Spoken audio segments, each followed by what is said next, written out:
Hey guys, it's your old mate Flog here from Cane Pig, Queensland. I got a different video here for you today. It's cowboy panel beating. So why I did this video for is to show everyone that you do not need to spend thousands and thousands of dollars on a hunting vehicle.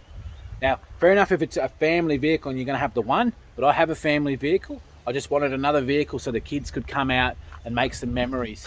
And get them out hunting, because all I ever hunted in was either a patrol ute or a Land Cruiser ute. So we've got 3 kids now and you know, I needed something to get them out there and get them involved. So I chose to go the budget way. Now, to show everyone that you just don't need $70,000, $80,000 setup, $30,000, $40,000, $50,000 setup to go out and make memories. You make the same memories as you would in a $70,000 or $80,000 setup as you would in this $2,500, $3,000 setup, guys. So 6 months earlier, she was full of rust up here. I cut it out, filled it in, welded it all in, bit of cowboy panel beating. We stripped the interior, guys. The missus got out with a car shampoo and she bloody give it a bloody bit of a doll up. Bloody odds. You know, got 3 baby seats in the back here.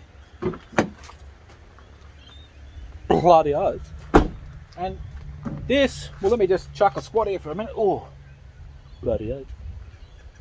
This, well, I was going to build a tray for it to get out and do a bit of pig chase and four driving and whatnot. But one day there, I thought, get in the back, you bastards. I took the dogs for a swim. And the 3-legged dog, mate, she flew into it like a Pegasus. I thought, well, I'm going to take full advantage of this because I'm sick of lifting the bastard on the ute, you know. Anyway, so what I do is I leave the bloody tailgate down when I'm hunting, and in the upcoming videos, the hunting videos, you'll see is we catch a few good pigs in this ute with the kids and that sort of stuff. So guys, all up, registered, you know, sort of looking at $2.5, $3 grand, you know, $300 on the motor, $350, $400 I suppose, a couple hundred on paint, some offcuts if you want to count that, you know, $500, you know, welded it all up, get a bit of paint. It looks respectable, past roadworthy, it's reliable, and you make the same memories in something like this as you would in a $50,000 or $60,000 vehicle. Guys, I'm not having a go at anyone that has that. Bloody oath, I wish I did too, but I just don't have the budget to afford something like that at the moment. So guys, this is what we're rolling in. Hope you enjoy the video, and remember, get out there and make some memories with your kids. It doesn't matter what you're driving, because the memories are all the same, guys. Bloody oath. Righto. We've cleaned it all up with the wire wheel, and we've stripped out a fair bit of it. So what we'll do now is make up some plates to fit in here, and we'll grind it all out and we'll tack it all in.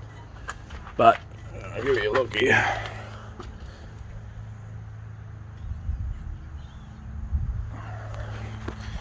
So pretty much we're going to replace this here and cover, like, grind that out and cover it all back up. So we'll get into it and we'll see what it looks like as we go through welding.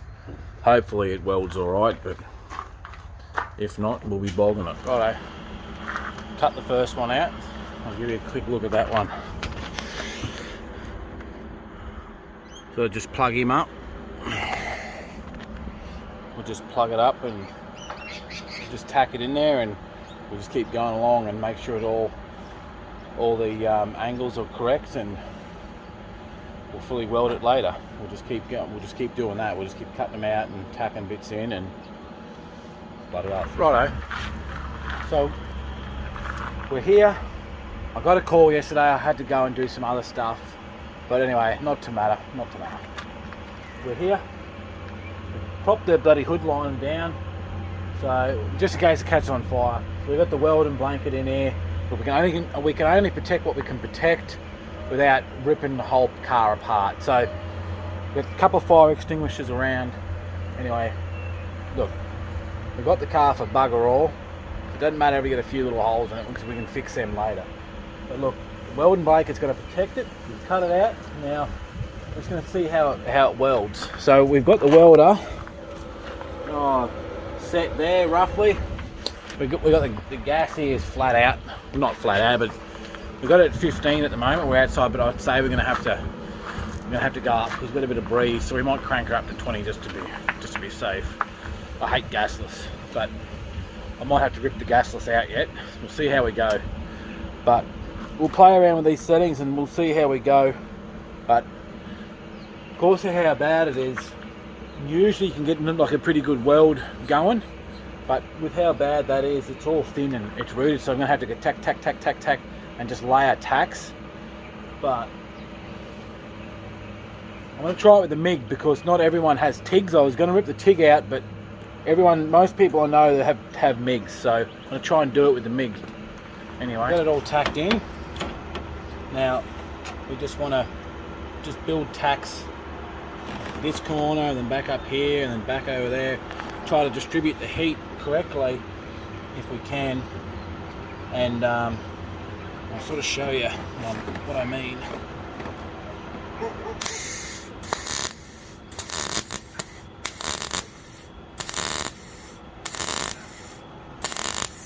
Righto, now we go back over here.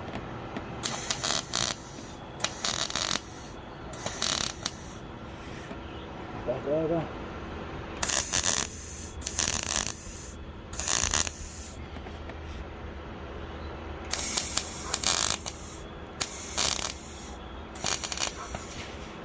Keep working around like that. It's going to blow holes and carry on like a pig, but it's just what we've got to deal with. Right, I'll just change some settings on the welder. I'll just give it a little bit more wire. So it's 14 volts with 3.2 meters a minute, of wire. I brought the wire speed up just to try and cool it down a little bit. Like 14 volts is pretty good. Like it's welding all right. Like in here and there. Don't worry about that. That was me. It's me just trying to get the wire setting right. I probably should have practiced on some steel that I had, but it's pointless trying to practice on good steel. So I prefer just to have a bit of a play around with it there. And what we do is once it's all in there, we grind it back out and when we set it up. But it is proper rooted. So that rusty stuff, it won't weld. If you know welding and stuff, like, you know that as soon as you try and weld anything rusty or whatever, it just... So instead of cutting this piece out, I just did this with here, but with this other bit here, I'm going to have to replace it. So I'm trying to keep all the standard steel that's pressed in there. I'm trying to keep what I can of it. So what we'll do is I'll just try this wire setting, just try to cool it down a little bit more, by giving it a bit more wire. But let's try and fill the rest of this stuff in, and what we'll do is we'll grind it back and we'll try and make it all flush and we'll tap it into shape while it's still got a bit of heat in it. But the biggest thing is you just don't want to put heat everywhere, so that's why it's all over the shop. So I'm just sort of staggering it. Anyway, we'll keep going and we'll show you. You don't need all the fancy shit to do this, and you make a few dollars on a vehicle like this that's full of rust, you know. So we'll keep going. Righto, guys. So I've just given it a quick hit with some 40 grit flapper, just to really rip the crap out. And you can see I haven't blown through. Like there's no porosity in that. That's what we're looking for with the wind and the atmosphere. It's because if you grind it back and there's all these little pinholes in it, you know you're not getting a good weld. So what we do is just grind it back. And if we do have porosity, we tack it up, you know, it's just the elements. Anyway, long story short, we're pretty good. So we've cut it back with a 40 grit flapper. And why I did that was just to make sure that it's welding right. Now we've got a good tapered seam. And nowadays, see the windscreens are siliconed in there. So if you do have a bit of a not quite the right taper or whatever, you can just get the bloke that does the windscreen, you can just get him to put a bit more silicone in there. But I'm pretty happy with how this has come along, so I'll just keep going along, blend it back. I always rip into it with a bit of 40 grit flapper just to rip the shit out. Then I'll give it a quick hit with an 80 grit flapper, and then I'll just sand it then. And then I always go back over it then with bog or a spray putty and just sand it back just to fill the shit. you know, if you can sort of see along there. Once you get that taper right, you're laughing.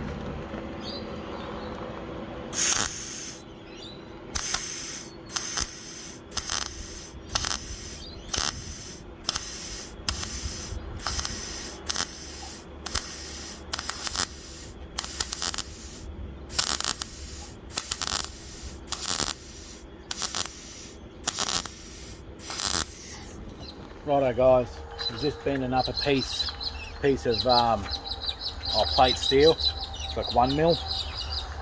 So nothing fancy here. We just clamp it on the table, bend down like your 35 degrees or whatever it was, roughly, and then just use a bit of pipe and bash it around that. So that's what we come up with. Bit of backyard bloody what's the word I'm looking for here? Sheet metal work. By the art. Anyway, that's what we come up with. So we're clamping it in just like this. Pretty rough, but don't worry about that. Anyway, panel beaters will be watching this, be like, my God, just like I do with other things. But anyway, fuck them. Righto, we've got it cut. We've marked it all. So what we're going to do here now is just tack it all in. Make up a few more little plates. Just tack it all in. So I'll give you a quick look at what we've done here. So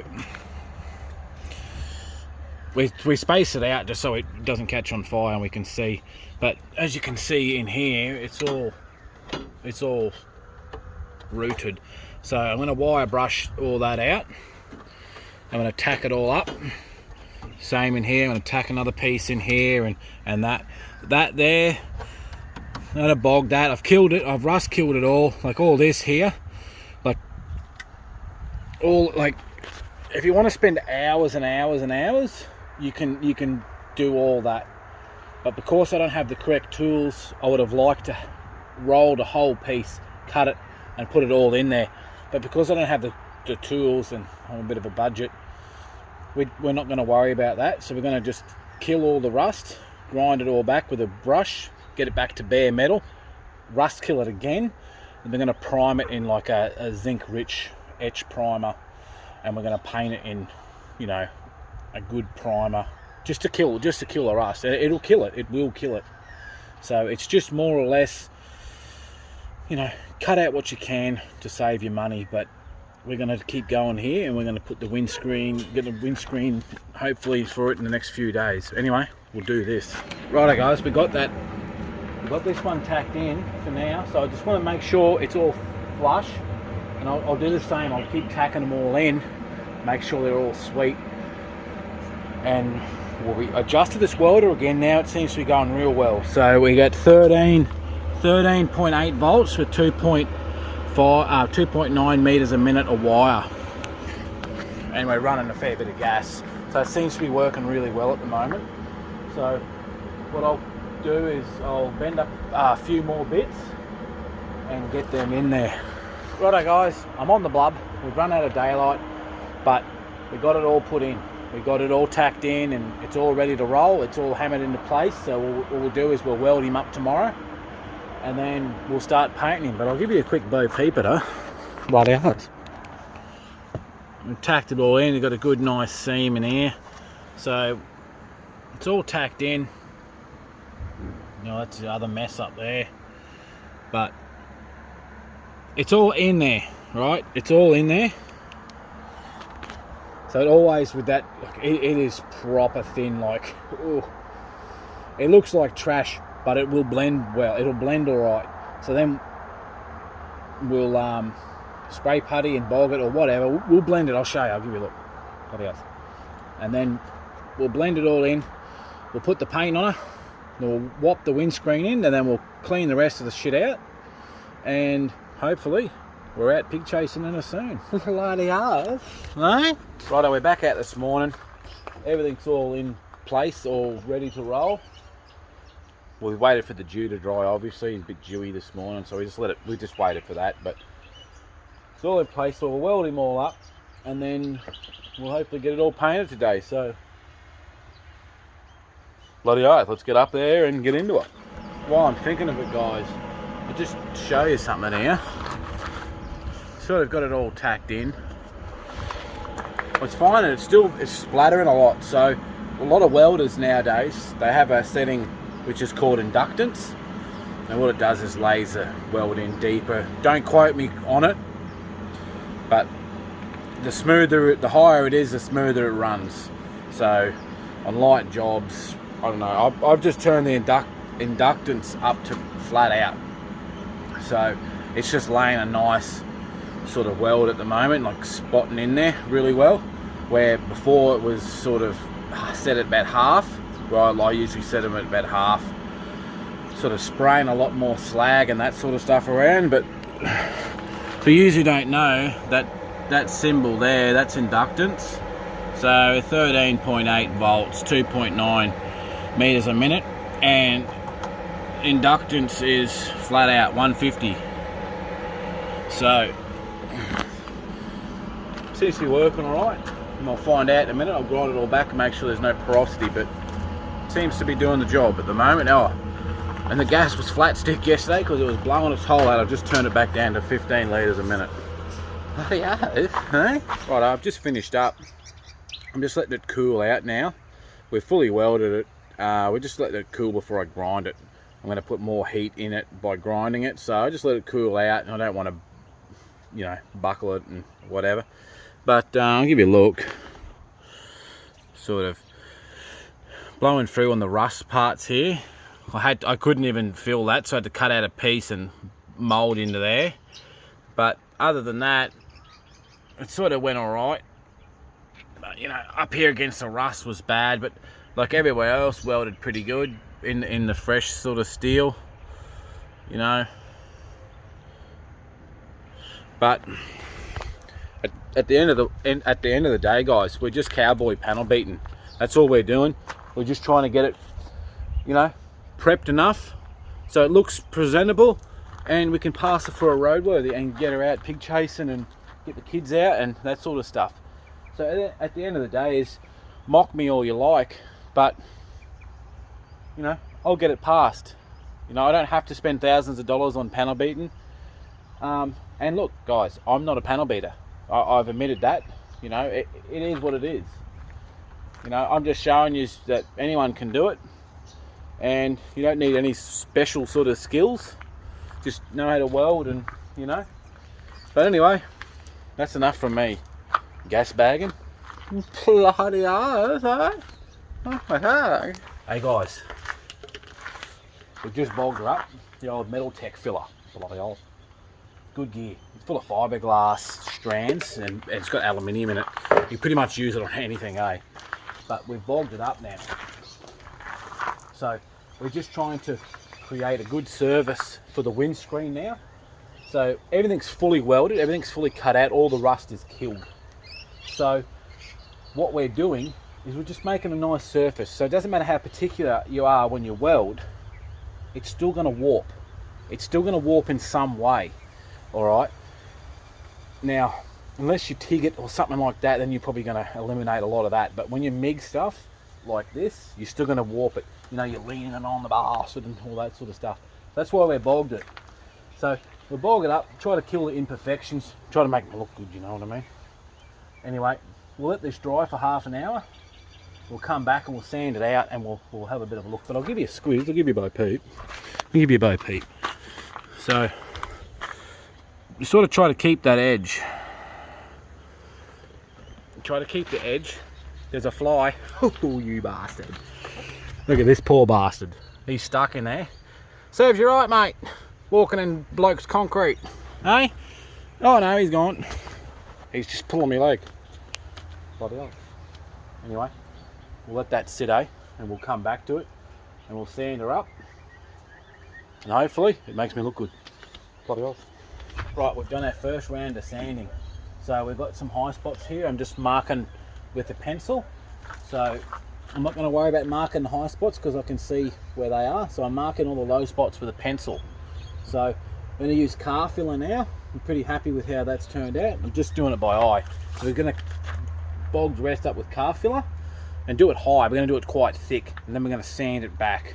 So name of the game is fill it, sand it, fill it, sand it. But hopefully I'll get away with one more, and then we can go on to paint. Righto, we've got the car filler in now. So we've worked that mould now as best we can, just roughly. You just got to do it roughly, and then you just hand sand that, or you do electric sand it for a bit, and then when you want to do your taper, just hand sand it. Takes 10 minutes, bugger all. But I'll give you a quick look. Sort of try to get that edge with the rolling taper. Anyway, we'll sand all that in. Give that about 20 minutes, and it'll be sandable. So I'll see you in 20 minutes. We've got our good edge there. It's pretty well like that the whole way along. So what we're just doing now is we're just going to blend that in with the sander. Sand it. Oh, we've got a couple of, I think I'll start with a 60. I don't want to rip too much off. I'll start with a 60, and then I'll go to a 120, and so on, so on. We'll see how the 60 goes, but I don't want to blend. I don't want to rip too much off. I've ripped out what I want now. I'm just going to work that down until it's nice and smooth. I'll rub my hand over it, and I don't feel any divots. But pretty much that's all we got to do now. So hopefully we get this done before dark. When we bogged it up, we had rain coming, so what I did was I quickly bogged it. I etch primed it up, and then we'd rained yesterday pretty much all day, so we're out here this morning. We couldn't paint in the rain. It just ruins bloody, anyway, all the moist air and that just ruins it. So we're out here today. We've finished off the priming. We put some filler primer on, so we're going to do a few more coats of filler primer. Make sure we try and fill all the imperfections we can. We might need a spray putty, we might not, but we'll keep going. We'll keep spraying it on, and we'll see how much bloody imperfections we can fill. Anyway, it came up all right, but so far, like this here, like I'm not going to spend hours fixing that. Like, it's hidden by the windscreen anyway. Like, you can spend hours sort of sorting that out, but what's the point, It's going to get hid by the windscreen, so we'll keep going. Anyway, the name of the game is to get the vehicle on the road, roadworthy and respectable. We're not trying to, we're not trying to win any hearts here with this baby. But anyway, I bloody went to Super Cheap and got this colour matched. It's like 20 shades different. It's like cream. Anyway, the caps sort of match the paint. Anyway, I'm off it. So I have some rust kill paint there. Bloody hard. She's going to get rough. And I thought, well, while I'm at it, it's a sign.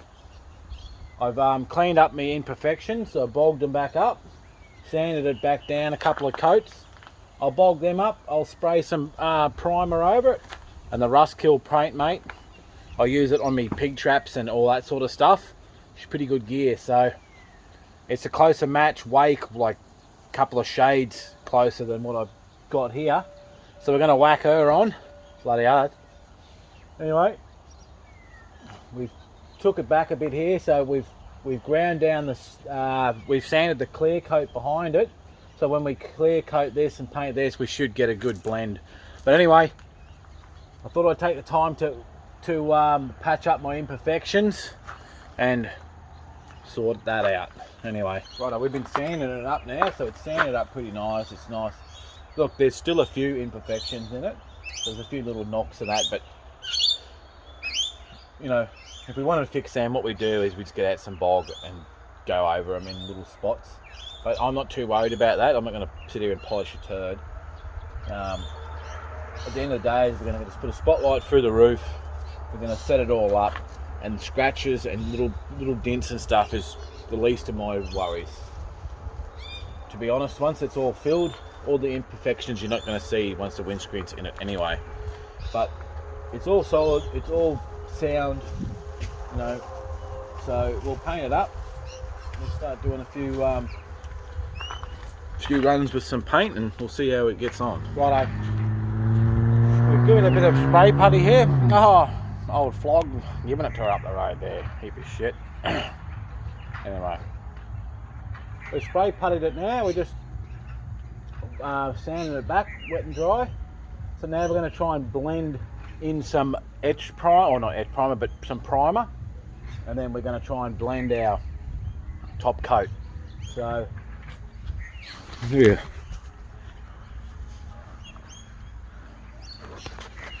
we've moved into the sun. That's what's happening. We've moved into the sun because it's too shady up here. Anyway, righto, we're up here now. We've got the final coat on. So what we're going to try and do now is blend this. So it's going to try and mist a bit of the leftover spray paint. Just try and blend it into the older paint. It can be a bit tricky, and then once we try and blend it, we might sand it and try and blend it again and see how we go. And if not, then we'll just clear coat it, and then we'll see how we go. But as I said, this is not the right white. It's faded, whatever. Like, I'm no panel beater, but it'll work, you know. I'll give you a bit of a look. So that's our blend marks. We've sanded it down from where we've masked. So we're just going to try and blend it like that, you know, just flick a bit of paint over it. Righto, we've got the last coat of paint on now, so it's getting a bit moist in the day. So I got the missus hairdryer out, bloody ours. I'm going to sort this out, try and get a bit of moisture out of it just before it gets dark. Anyway, don't worry about me, mate. She's rough, but we get the job done. Anyway, I'll get into it with this baby. Bloody earth, eh? Don't worry about this. Righto, we've got the boys out here. Harvey Bay windscreens, old Andy. Go and buddy, check him out. Here he is here. Come and get a windscreen done. Bloody earth, eh? We're going to put the windscreen in after we weld it all up, so hopefully we'll be out in the paddock soon, pig chasing. Anyway, windscreen's all in. You wouldn't even bloody tell that we've made a whole guard in here, welded it all in, unless you're a panel beater, no? Anyway, I'll give you a bit of a look, but over the next few days we'll let this paint bake on a bit and the clear coat bake on a bit, and then we'll cut it back, and then we'll cut and polish it and try and blend in where the paint meets. But I'll give you a look at this, the finished sort of product. You know, bloody earth, eh?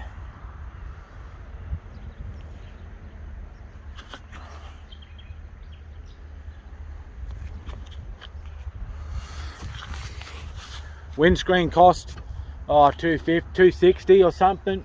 Bit of paint, 50, 60, 70 bucks. Bit of sandpaper. So look, under 400 bucks. We replaced this whole windscreen, put a new windscreen in it, welded all that rust up, and now, like, if you wanted to flip this ute, you definitely make some good coin on it. But we're not. We're going to keep it and turn her into a bloody hunting rig for the kids. Bloody oath. Anyway.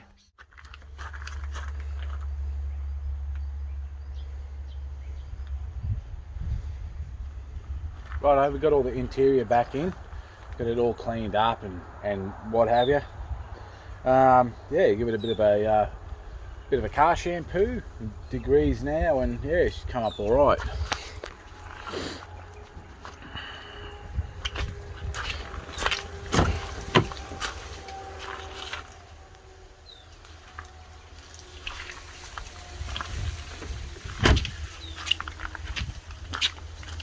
But anyway, that's it for now. We might try and do a throwout bearing in it in the coming weeks. It sounds like it could be a little bit funny, but it could be just because it's been sitting for 2 years. But we'll play that by ear, I think. Righto guys, that's the video. She's all done. That's sort of how I get it down. I'm no panel beater guy, so obviously, you know, you want a better job than that, well, you need to do a better job yourself or go and see a panel beater. But anyway, just think about it in the future, guys. We're not all going to be in the same line of work, or we're not going to be able to afford the same thing. So just think about that, you know, because you're going to be out hunting and fishing and driving up the beach and all that. So just think about them sorts of things before you go and buy a second or third vehicle. You know, because myself, I'm going to be up the beach. I'm going to be bloody hunting and that sort of stuff. So I'm going to be getting in and out of the vehicle bloody, and you know, not all the time I'm going to have to clean it, and you know, I sort of just want to use and abuse it. I want to keep it for a few years, and you know, wash it out when I need to wash it out, you know, not be worried about every little scratch. You know, I'll look after it, I'll get a number of years out of it. But guys, just think about them sorts of things. You know, I quite oftenly I'll see a nice setup going past, I think, oh, it's probably worth more than my house. You know, one day I might be able to afford that, but some of us, that day never comes. So get out, guys, make the same memories as you would in a bloody $100,000 Land Cruiser with a buggy as you would in something like this. You know, you're going to get the same sort of places, and if you can't, put a winch on it. But to make the same memories, guys, it all comes down to where you're hunting, what you're doing, what your need is. So I'm going to leave it there, and I want to thank all my genuine supporters, all the Cane Pig Queensland supporters that follow me on socials and that also subscribe to me. We couldn't do a lot of the stuff without your support, guys, and it's much appreciated. So if you've got any questions about hunting, fishing, dogging, whatever, I'm more than happy to answer them. You know, inbox me on my socials. I have all the comments and stuff turned off on my YouTube just because, you know, I don't like all the negativity surrounding, you know. Anyway, guys, inbox me if you want to know something. I'm more than happy to oblige. Cheers. It's much appreciated, guys, your support, and thank you for your time. Thank you for coming and watching us and re-watching us. It's much appreciated, guys.